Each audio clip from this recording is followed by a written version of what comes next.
Good afternoon. My colleagues and I remain squarely focused on achieving our dual mandate goals of maximum employment and stable prices for the benefit of the American people. Although important federal government data for the past couple of months have yet to be released, available public and private sector data suggests that the outlook for employment and inflation has not changed as much since our meeting in October. Conditions in the labor market appear to be gradually cooling, and inflation remains somewhat elevated. In support of our goals, in light of the balance of risks to employment and inflation, today the Federal Open Market Committee decided to lower our policy interest rate by a 1/4 percentage point. As a separate matter, we also decided to initiate purchases of shorter-term Treasury securities solely for the purpose of maintaining an ample supply of reserves over time, thus supporting effective control of our policy rate. I will have more to say about monetary policy and its implementation after briefly reviewing economic developments. Although some key government data have yet to be released, available indicators suggest that economic activity has been expanding at a moderate pace. Consumer spending appears to have remained solid, and business fixed investment has continued to expand. In contrast, activity in the housing sector remains weak. The temporary shutdown of the federal government has likely weighed on economic activity in the current quarter, but these effects should be mostly offset by higher growth next quarter, reflecting the reopening. In our summary of economic projections, the median participant projects that real GDP will rise 1.7% this year and 2.3% next year, somewhat stronger than projected in September. In the labor market, although official employment data for October and November are delayed, available evidence suggests that both layoffs and hiring remain low, and that both households' perceptions of job availability and firms' perceptions of hiring difficulty continue to decline. The official report on the labor market for September, the most recent release, showed that the unemployment rate continued to edge up, reaching 4.4%, and that job gains had slowed significantly since earlier in the year. A good part of the slowing likely reflects a decline in the growth of the labor force due to lower immigration and labor force participation, though labor demand has clearly softened as well. In this less dynamic and somewhat softer labor market, the downside risks to employment appear to have risen in recent months. In our SEP, the median projection of the unemployment rate is 4.5% at the end of this year and edges down thereafter. Inflation has eased significantly from its highs in mid-2022, but remains somewhat elevated relative to our 2% longer-run goal. Very little data on inflation have been released since our meeting in October. Total PCE prices rose 2.8% over the 12 months ending in September, and excluding the volatile food and energy categories, core PCE prices also rose 2.8%. These readings are higher than earlier in the year as inflation for goods has picked up, reflecting the effects of tariffs. In contrast, disinflation appears to be continuing for services. Near-term measures of inflation expectations have declined from their peaks earlier in the year, as reflected in both market and survey-based measures. Most measures of longer-term expectations remain consistent with our 2% inflation goal. The median projection in the SEP for total PCE inflation is 2.9% this year and 2.4% next year, a bit lower than the median projection in September. Thereafter, the median falls to 2%. Our monetary policy actions are guided by our dual mandate to promote maximum employment and stable prices for the American people. At today's meeting, the committee decided to lower the target range for the federal funds rate by a 1/4 percentage point to 3.5% to 3.75%. In the near term, risks to inflation are tilted to the upside and risks to employment to the downside, a challenging situation. There is no risk-free path for policy as we navigate this tension between our employment and inflation goals. A reasonable base case is that the effects of tariffs on inflation will be relatively short-lived, effectively a one-time shift in the price level. Our obligation is to make sure that a one-time increase in the price level does not become an ongoing inflation problem. But with downside risks to employment having risen in recent months, the balance of risks has shifted. Our framework calls for us to take a balanced approach in promoting both sides of our dual mandate. Accordingly, we judged it appropriate at this meeting to lower our policy rate by a 1/4 percentage point. With today's decision, we have lowered our policy rate 3/4 of a percentage point over our last 3 meetings. This further normalization of our policy stance should help stabilize the labor market while allowing inflation to resume its downward trend toward 2% once the effects of tariffs have passed through. The adjustments to our policy stance since September bring it within a range of plausible estimates of neutral and leave us well positioned to determine the extent and timing of additional adjustments to our policy rate based on the incoming data, the evolving outlook, and the balance of risks. In our summary of economic projections, FOMC participants wrote down their individual assessments of an appropriate path of the federal funds rate under what each participant judges to be the most likely scenario for the economy. The median participant projects that the appropriate level of the federal funds rate will be 3.4% at the end of 2026 and 3.1% at the end of 2027, unchanged from September. As is always the case, these individual forecasts are subject to uncertainty, and they're not a committee plan or decision. Monetary policy is not on a preset course, and we will make our decisions on a meeting-by-meeting basis. Let me turn now to issues related to the implementation of monetary policy, with the reminder that these issues are separate from and have no implications for the stance of monetary policy. In light of the continued tightening in money market interest rates relative to our administered rates and other indicators of reserve market conditions, the committee judged that reserve balances have declined to ample levels. Accordingly, at today's meeting, the committee decided to initiate purchases of shorter-term Treasury securities, mainly Treasury bills, for the sole purpose of maintaining an ample supply of reserves over time. Such increases in our securities holdings ensure that the federal funds rate remains within its target range and are necessary because the growth of the economy leads to rising demand over time for our liabilities, including currency and reserves. As detailed in a statement released today by the Federal Reserve Bank of New York, reserve management purchases will amount to $40 billion in the first month and may remain elevated for a few months to alleviate expected near-term pressures in money markets. Thereafter, we expect the size of reserve management purchases to decline, though the actual pace will depend on market conditions. In our implementation framework, an ample supply of reserves means that the federal funds rate and other short-term interest rates are primarily controlled by the setting of our administered rates, rather than day-to-day discretionary interventions in money markets. In this regime, standing repurchase agreement, or repo operations, are a critical tool to ensure that the federal funds rate remains within its target range, even on days of elevated pressures in money markets. Consistent with this view, the committee eliminated the aggregate limit on standing repo operations. These operations are intended to support monetary policy implementation and smooth market functioning and should be used when economically sensible. To conclude, the Fed has been assigned 2 goals for monetary policy: maximum employment and stable prices. We remain committed to supporting maximum employment, bringing our inflation sustainably down to our 2% goal, and keeping longer-term inflation expectations well anchored. Our success in delivering on these goals matters to all Americans. We understand that our actions affect communities, families, and businesses across the country. Everything we do is in service to our public mission. At the Fed, we will do everything we can to achieve our maximum employment and price stability goals. Thank you, and I look forward to your questions. Howard. Thank you. Howard Schneider with Reuters. Just first turning to the statement, just to be clear, we're on the same page here.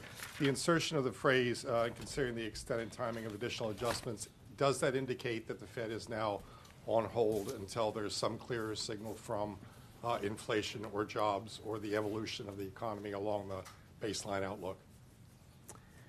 So, yes, the adjustments since September bring our policy within a broad range of estimates of neutral. And as we noted in our statement today, we are well positioned to determine the extent and timing of additional adjustments based on the incoming data, the evolving outlook, and the balance of risks. That new language points out that we'll carefully evaluate that incoming data. And also, I would note that having reduced our policy rate by 75 basis points since September and 175 basis points since last September, the Fed funds rate is now within a broad range of estimates of its neutral value, and we are well positioned to wait to see how the economy evolves.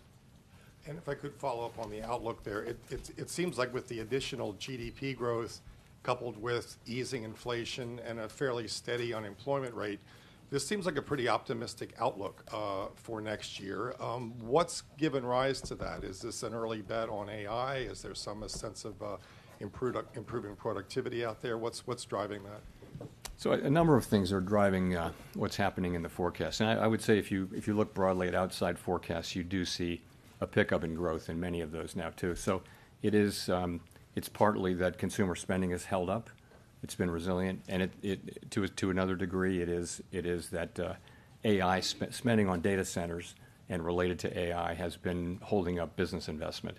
So overall, the baseline expectation for next year is, at least at the Fed, and I think with outside forecasters too, is a pickup in growth from today's relatively low level of 1.7%. I mentioned that the SEP median is 1.7 for this year growth and 2.3 for next year.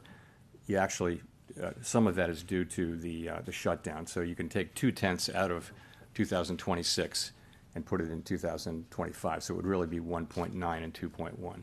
But overall, yes, for a few reasons, fiscal policy is going to be supportive, and as I mentioned, AI spending will continue. The consumer continues to spend, so it looks like the baseline would be solid growth next year. Steve. Thank you, Mr. Chairman, for taking our questions here. You had previously described rate cuts in terms of a risk management framework, and kind of following up on what Howard was asking, is the risk management phase of rate cuts over here, and have you taken out sufficient insurance, I guess, against potential weakness in terms of the data we might get next week when it comes to employment? So we're going to get a great deal of data between now and the January meeting, and I'm sure we'll talk more about that. And the data that we get are going to factor into our thinking. But yes, we have, if you go back, we held our policy rate at 5.4% for more than a year because inflation was high, very high, and unemployment and the labor market was really solid at that point. So what happened is over last summer of 24, inflation came down, and the labor market began to show real signs of weakness. And so we decided, as our framework tells us to do, that when the risks to the two goals become more equal, you should move from a stance that favors really dealing with one of them, in that case inflation, to a more balanced, more neutral setting. And so we did that. We did some cutting, and then we paused for a while to work our way through what was happening in the middle of the year. And then we resumed cuts in September, and we've cut now 3. We've now cut a total of 175 basis points. And as I mentioned, we feel like where we're positioned now we're well positioned to wait and see how the economy evolves from here. If I could just follow up on the SEP,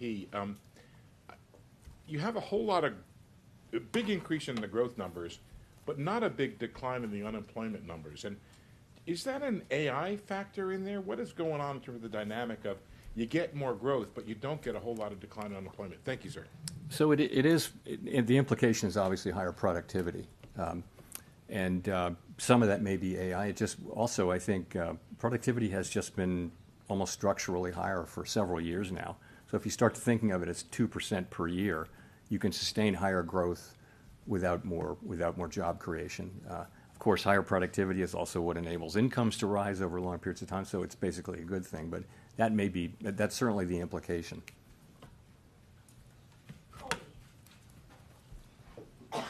Thank you. Colby Smith with the New York Times. Today's decision was clearly very divided. It wasn't just the 2 official dissents against a cut, but there were also soft dissents from 4 others.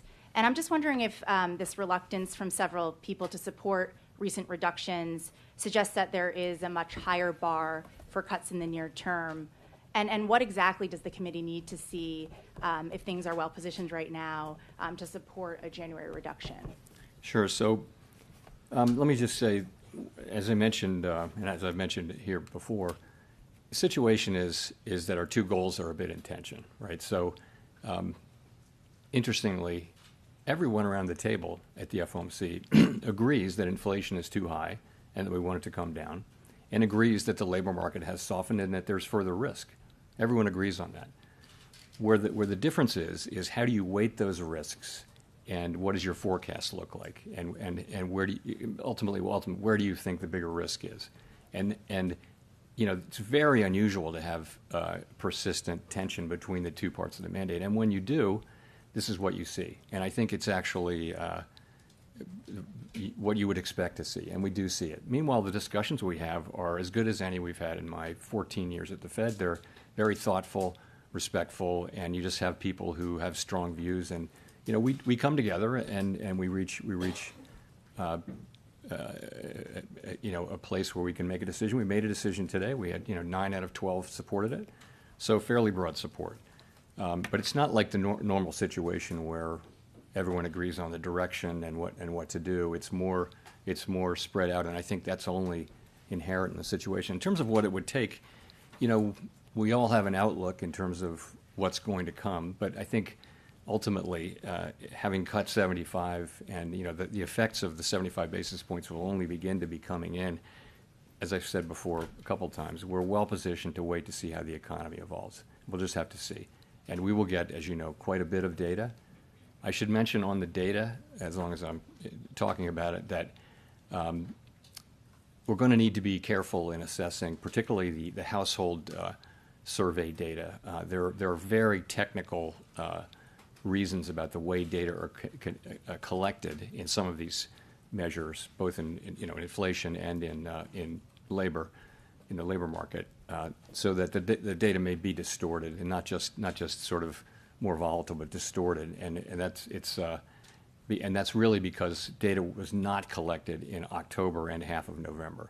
So we're going to get data, but we're going to have to look at it carefully and with a somewhat skeptical eye by the time of the January meeting. Notwithstanding that, we will have a lot of the December data by the time of the January meeting. So we expect to see a lot more, but I'm just saying that what we get for example, CPI or for the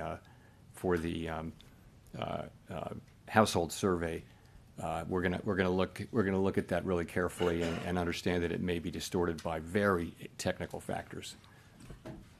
And just one more question on dissents. You talk about it in a very positive way, just given the complicated nature of the situation we're in economically. But is there any point in which those dissents become counterproductive, either to the Fed's communication and the messaging around the policy path forward? I don't feel that we're at that point at all. I don't. I would say, again, these are good, thoughtful, respectful discussions. And you hear people say, and you hear many outside analysts say the same thing. I could make a case for either side. I could make that case. It's a close call. We have to make decisions, and we always hope that the data will give us a clear read. But in this situation, you have competing. If you look through the SEP, you'll see that a very large number of participants agree that risks are to the upside for unemployment and to the upside for inflation. So what do? You've got one tool. You can't do two things at once. So at what pace do you move? What size moves do you make, and that kind of thing? And what's the timing of them? It's a very challenging situation. I think we're in a good place to, as I mentioned, to wait and see how the economy evolves.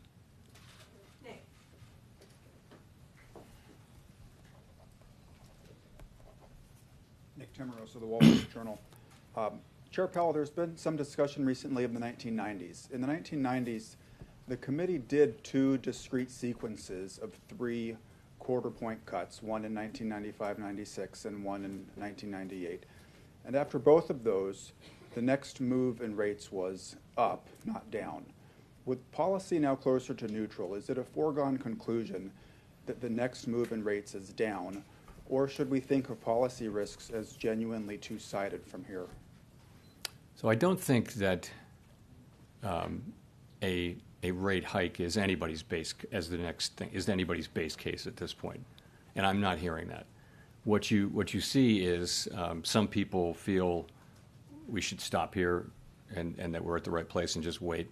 Some people feel like we should cut once or more this year and next year. But when people are writing down their estimates of policy of where it should go, it is either holding here or cutting a little or cutting more than a little. So I don't see the base case as involving that. So of course, a data set of 2, now 3, is not a big data set. But you are right about those 2 3-cut times in the 90s. If I could follow up, the unemployment rate has been rising very gradually for the better part of 2 years, and indeed the statement today no longer describes the unemployment rate as remaining low.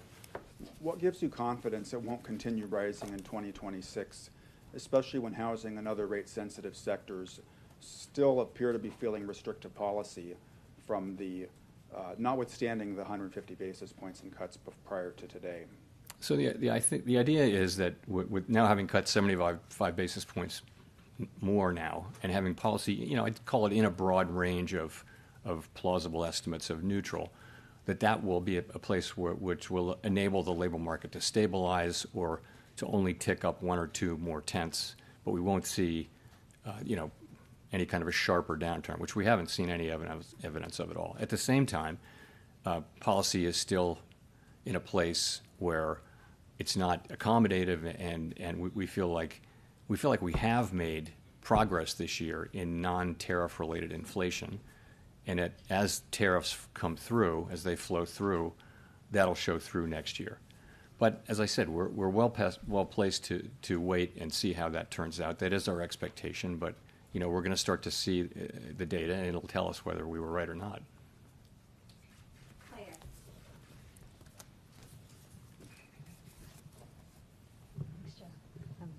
Claire Jones, Financial Times. A lot of people interpreted your comments at the October meeting that, when there's a foggy situation, we slow down, to mean that, there wouldn't be a cut now, there'd be a cut in January instead. So it'd be good to get a sense of why did the committee decide to move today rather than to move in January instead? Thank you. Right. So in October, I said that there was no certainty of moving, and that was indeed correct. I said it's possible you could think about it that way, but I was careful to say other people could look at it differently. So why did we move today? I would point to a couple things. First of all, gradual cooling in the labor market has continued. Unemployment is now up 0.3 from June through September. Payroll jobs averaging 40,000 per month since April. We think there's an overstatement in these numbers by about 60,000, so that would be negative 20,000 per month. And also, just to point out one other thing, surveys of households and businesses both show declining supply and demand for workers. So I think you can say that the labor market has continued to cool gradually, maybe just a touch more gradually than we thought.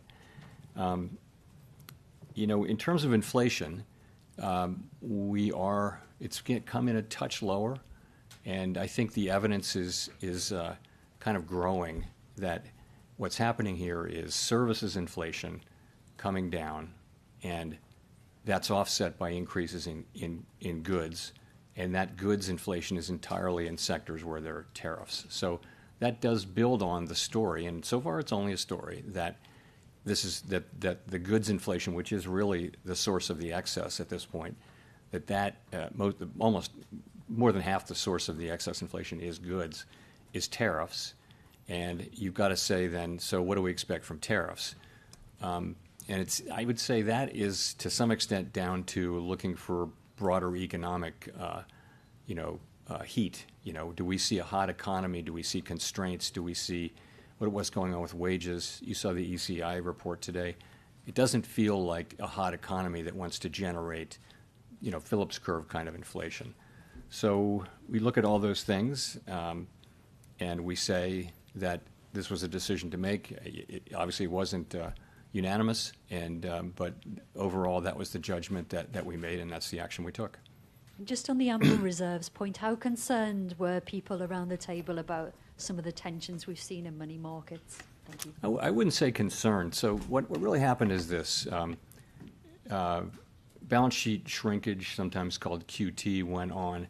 We had a framework in place for monitoring it, and nothing happened. The overnight reverse repo facility went down pretty much close to zero. And then beginning in September, the federal funds rate started to tick up within the range, right?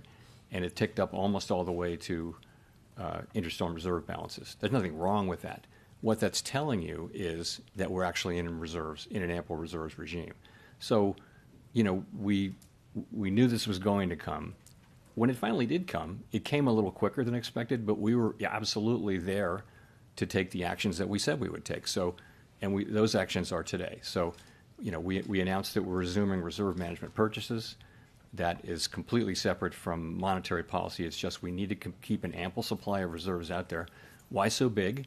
The answer to that is, if you look ahead, you'll see that April 15th is coming up, and our framework is such that we want to have ample reserves even at times when reserves are at a low level temporarily. So that's what happens on tax day. People pay a lot of money to the government, reserves drop sharply and temporarily. So this seasonal buildup that we'll see in the next few months was going to happen anyway. It was going to happen because April 15th is April 15th. There's also a secular ongoing growth of the balance sheet. We have to keep reserves, call it constant as it relates to the banking system or to the whole economy. And that alone calls for us to increase about $20-25 billion per month. So that's a small part. That's going on. It's also happening in the context of a temporary few-month front loading to get reserves high enough to get through the tax period in mid-April. So that's what's happening there. Andrew. Thanks, Mr. Chairman. This is the last post-FOMC press conference before an important Supreme Court hearing next month. Can you talk about how you're hoping the Supreme Court will rule? And I'm just curious why the Fed's been so reticent on such a pivotal matter. It's not something I want to address here, Andrew. We're not legal commentators. It's before the courts, and we don't think that we help matters by trying to engage as a public discussant of that. I'll give you a mulligan, though. No, thanks. I don't know if that means I get 3 questions, but no, just one more. I guess I wanted to come back to the 1990s question, and like, do you see that as a useful model for thinking about what is happening in the economy right now? I don't think it rises to that level. So I did think that in 2019, where we cut 3 times, but this is such a unique situation. It's not.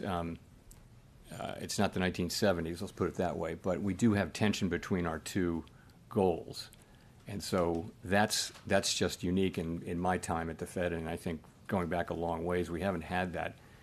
In our framework, as you know, says that when that's the case, then we try to take a balanced approach to the 2 things, and we look at how far they are and how long it would take to get them back to each of them back to the goal. And that's a very subjective analysis, really.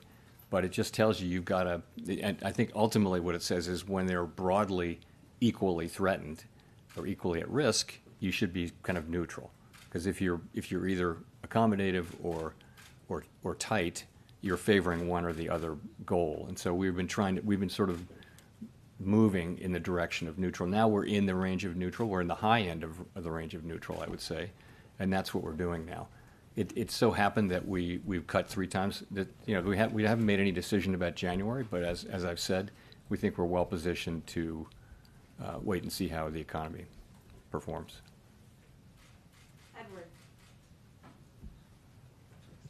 Edward. Thanks, Mr. Chairman. Edward Lawrence with Fox Business. I wanted to ask you, the inflation expectations has come down in your SEP report. Do you see the tariff price increases as passing through in the next 3 months? Is it a 6-month process that we're looking for that to end? And then because of that, is jobs the threat to the economy? So with tariff inflation, there's the announcement of a tariff, and then they start to take effect, and then it takes some months. Goods may have to be shipped from other parts of it may take, quite a while for an individual tariff to take its full effect. But once it's had that effect, then the question is, isn't that just a one-time price increase? So we actually look at it, all of the announcements and what you get from all that. You see sort of for each one of them, there's a time period, and then it's fully in. So if there are no new tariff announcements, and we don't know that, but let's assume there are no major new tariff announcements, inflation from goods should peak in the first quarter or so, right, or roughly. We haven't been able to predict this with any precision. No one is. But call it the first quarter or so of next year should be the peak. And from here, it shouldn't be big. It should be a couple tenths or even less than that. We don't really have precision on this. And after that, again, if there are no new tariffs that are being announced that will take 9 months to get fully in, and 9 months is also an estimate, then you should start to see that coming down in the back half of next year. And I want to see if I could address sort of the elephant in the room. The president's been talking openly about a new Fed chairman. Does that hinder your current job right now or change your thinking at all? No. No mulligans for it. Michael McKee from Bloomberg Radio and Television. 10-year rates are 50 basis points higher than when you started cutting back in September of 2024, and the yield curve basically has been steepening.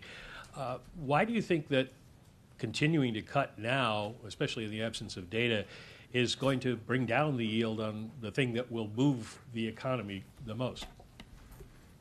So we're looking at the real economy and focusing on that. And you've got when the long bonds move around, you've got to look at why they're moving around. If you look at inflation compensation, it's very that's one part of it is inflation compensation break-evens, and they're at very comfortable levels. They're at levels consistent once you get out past the very short term now.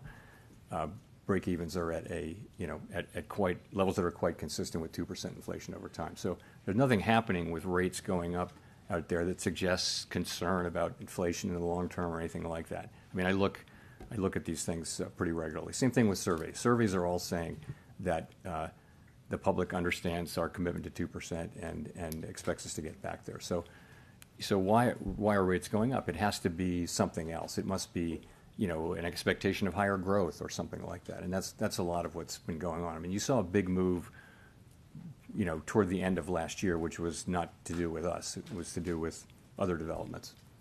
Well, you just mentioned that the public is expecting you to get back to 2%, and Americans overwhelmingly are citing high prices, inflation, as their number one concern.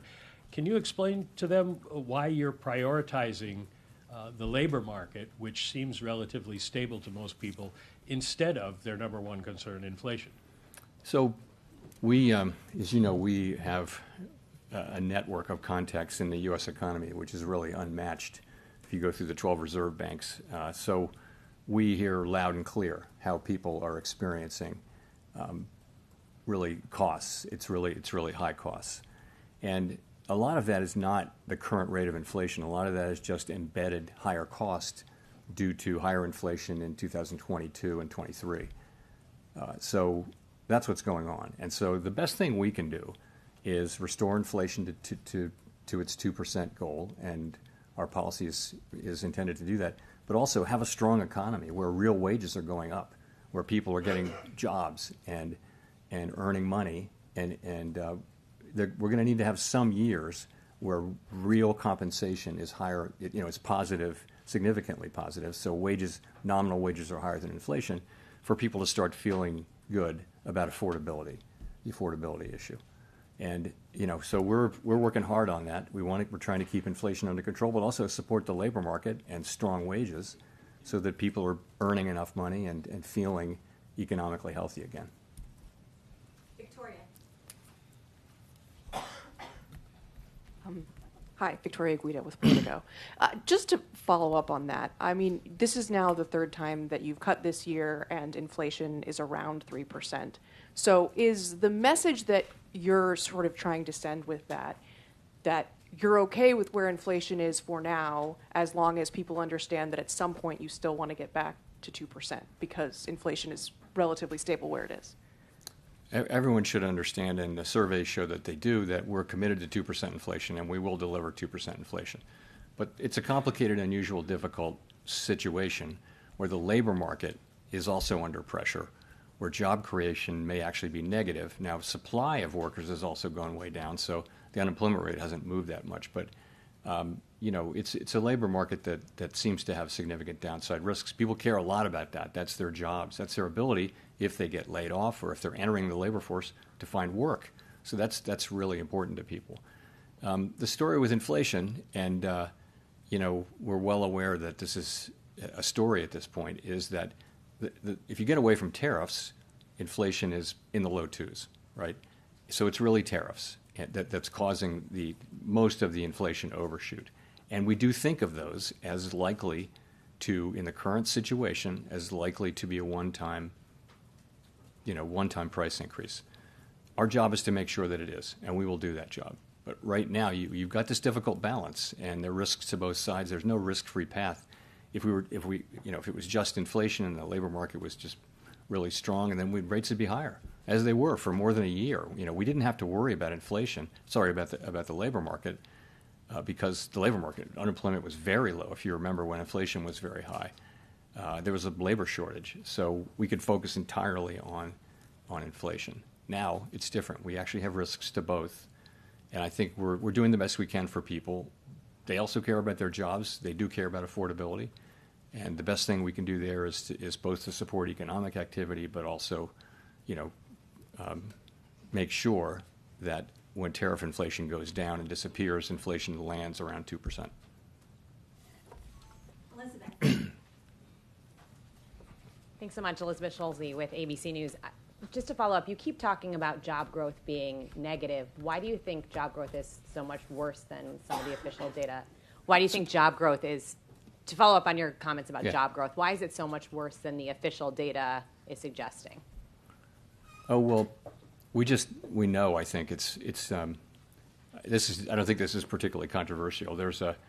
It's very difficult to estimate job growth in real time. They don't count everybody. They have a survey. And there's been something of a systematic overcount. And so we expected, and they correct it twice a year. So the last time they corrected it, we thought the correction would be 800,000 or 900,000. I won't get the numbers exactly right. And that was exactly what happened. So we think that has persisted. And so there's an overcount in the payroll job numbers, we think, continuing. And it will be corrected. I don't have the exact month in my head right now, and that's just, I think forecasters generally understand that. So, and we think it's about 60,000 a month, so 40,000 jobs could be negative 20. And, that could be wrong by 10 or 20 in either direction. But in any case, but the thing is, that's job creation in a way, that's demand. Labor supply has also come down quite sharply. So, if you had a world where there's just no growth in workers, and you really don't need a lot of jobs to have full employment, some people argue that's what we're looking at. But I think a world where job creation is negative, I just think we need to watch that situation very carefully and be in a position where we're not, pushing down on job creation with our policy. When we're talking about supply, we have seen major American employers like Amazon cite AI in job cuts. How much right now are you factoring in AI into the current weakness in the job market? So it's probably part of the story. It's not a big part of the story yet. We don't know whether it will be. But, for example, if you look at, you can't miss the big announcements of layoffs and also companies saying that they're not going to hire anybody for a long time, and they cite AI.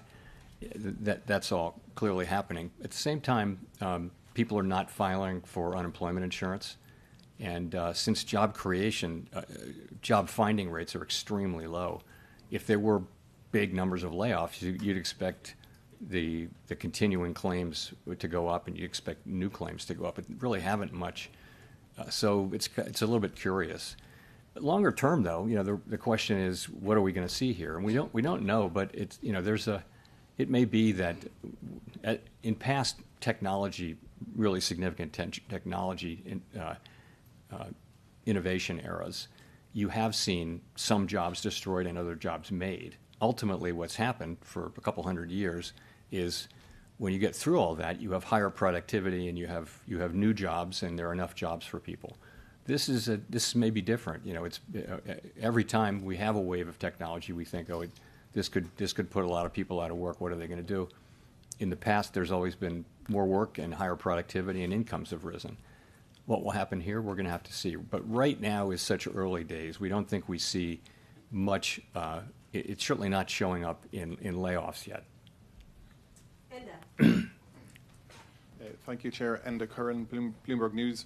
Given the breadth of views on the policy committee, why is there such a division of views between On the policy what? On the committee. Thank you. Why is there such a division of views between the presidents and the board members? It's not so stark as that. The views are more varied in each group as well. There's some of that, but I would say they're also governors and they're people on both sides in both groups. I wouldn't put too much in that. Okay, and just to follow up, please, given your growth upgrade, how would you factor in, or what would be the economic impact if the Supreme Court is to strike down the tariffs that they're currently hearing, please, in terms of growth and inflation? Thank you. I really don't know. It would depend. It would depend on a whole bunch of things we don't know. So I can't really help you there. Christine. Thank you, Chair Powell. Christine Romans, NBC News. I wanted to ask you about how the higher income households are really driving spending right now. They're backed by home equity and stock market wealth, but lower income consumers are really struggling with the accumulation of 5 years now of rising prices. It's price levels, not really the inflation rate, holding some of these families back. How sustainable is this so-called K-shaped economy, and what are the Fed's thoughts on whether that's a risk going forward? So we do, through our vast network of contacts and just through our observation of what's going on in the economy, we hear about this a lot.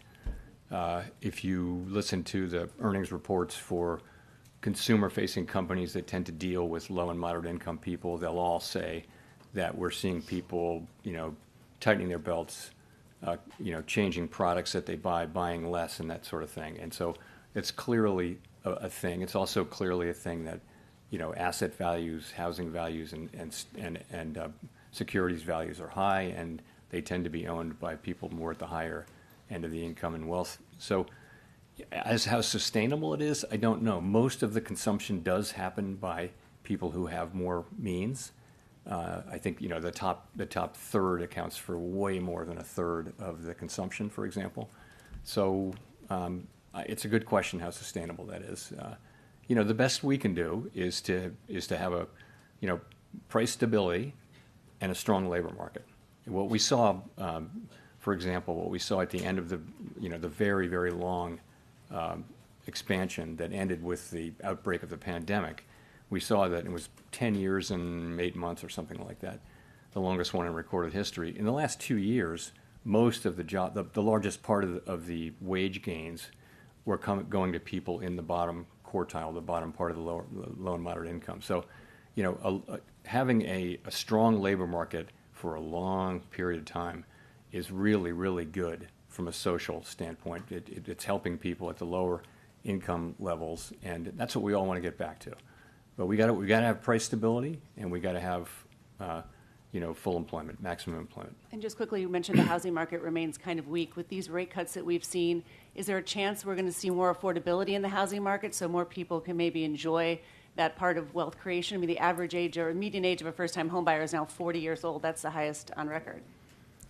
Yeah, so the housing market faces some really significant challenges. And I don't know that, a 25 basis point decline in the federal funds rate is going to make much of a difference for people. Housing supply is low. Many people have very, very low rate mortgages from the pandemic period, and they kept refinancing and caught the really low. So it's made it expensive for them to move, and we're a ways away from that changing. Also, we haven't built enough housing in the country for a long time, and so a lot of estimates suggest that we just need more housing of different kinds. So housing is going to be a problem, and really the tools to address it are we can raise and lower interest rates, but we don't really have the tools to address a secular housing shortage, a structural housing shortage. Chris. Thanks, Chris Rugaber, Associated Press. You mentioned on inflation, services inflation being low, goods inflation looking like maybe it'll peak. We had the wages report you mentioned today showing moderating wage growth. Where are the inflation risks? It looks like inflation is cooling, in your view. At the same time, you have potentially negative hiring. Why not? Why aren't we hearing more about maybe more cuts in this environment? Well, I think the risk in inflation is pretty clear to see, and that is, we see higher inflation.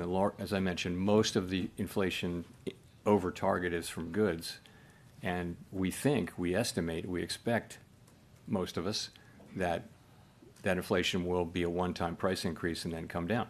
We just came off an experience where inflation turned out to be much more persistent than anyone had expected. Is that going to happen now?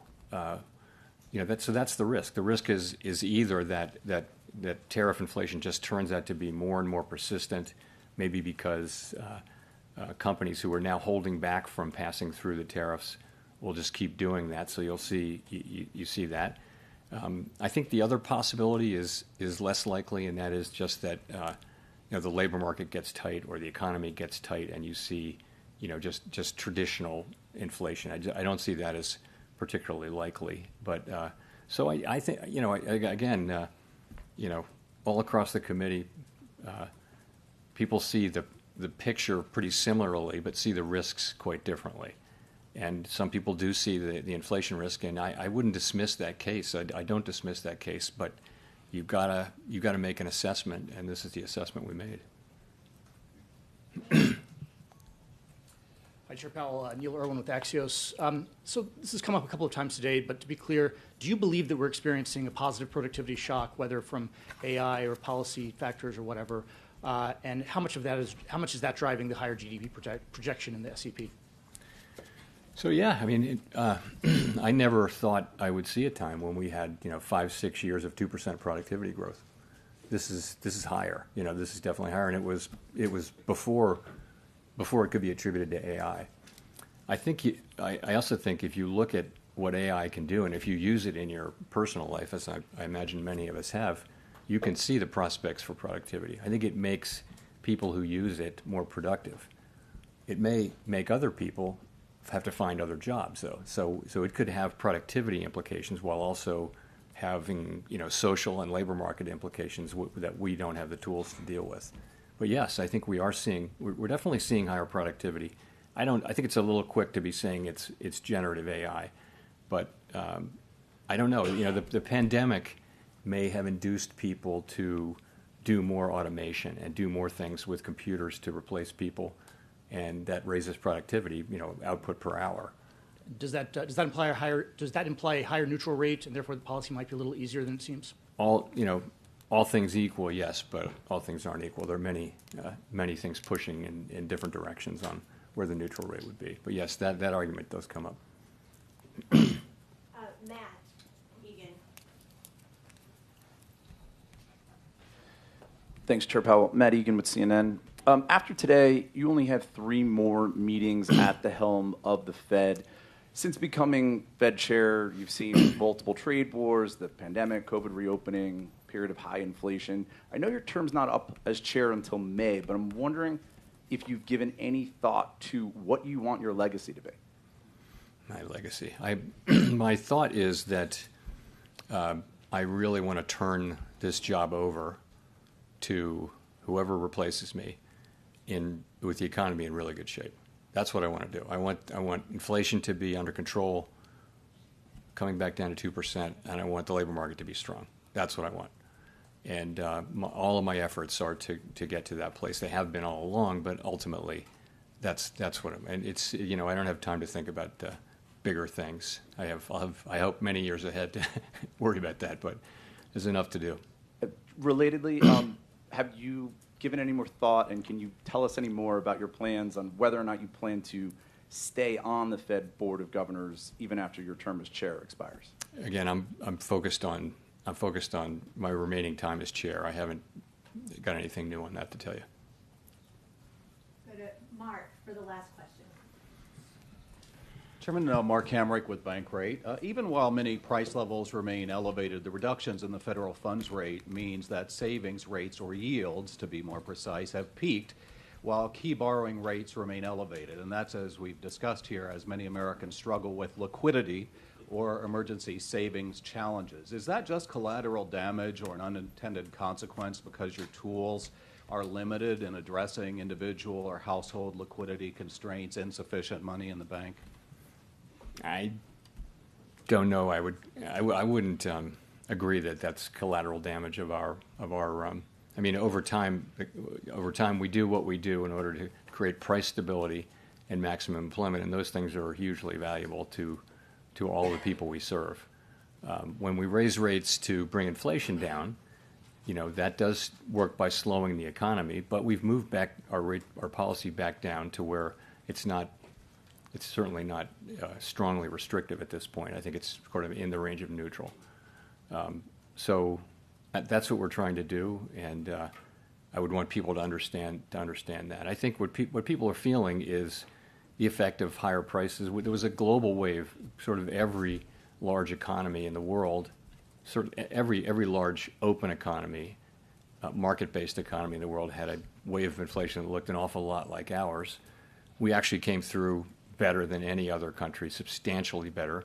We had higher growth, we had better labor market, and this is really due to the American economy. We have an extraordinary economy, and people are innovative, they work hard, and so all of us who work in economics jobs are really fortunate to have the U.S. economy. So, thank you very much.